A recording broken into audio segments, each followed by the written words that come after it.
এখন এক নতুন একটা সুন্নত বের হয়েছে, মানুষ মারা গেলে হুজুরকে ডেকে বলে আমার আব্বা 10 বছর নামাজ পড়ে নাই, হুজুর কত টাকা দিলে নামাজগুলো কাজা হবে? হুজুরও বলে হ্যাঁ, প্রত্যেক নামাজের জন্য যদি 500 করে দেন আমি ওয়াক্ত ওয়াক্ত হিসাব করে পড়ে দিব। তো এদিকে দুই দিক থেকে তার লাভ, সে অর্থ পেল, নামাজ পড়লো, তার নিজের নেকি হলো, তার বাবার কিছুই হলো না। তো এভাবে কি হবে? আদায় করতে হবে। আরেকটা সহজ বুদ্ধি আছে, একটা না দুইটা।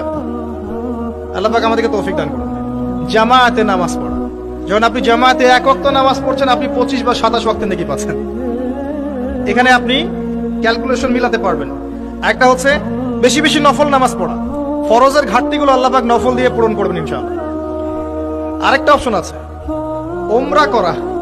কেন বললাম ওমরা করা? ওমরা করতে গেলে আপনি কাবা ঘরে হারামে নামাজ পড়বেন, আবার যদি আপনি মদিনা জিয়ারত করতে যান সেখানেও কিন্তু নববীতে নামাজ পড়বেন। সেখানে 1 রাকাত নামাজ পড়লে আপনি 1000 রাকাতে নেকি পাচ্ছেন, নাকি ভাই ঠিক বলছেন না? 1 রাকাতে, নববীতে 1 রাকাতে 1000 না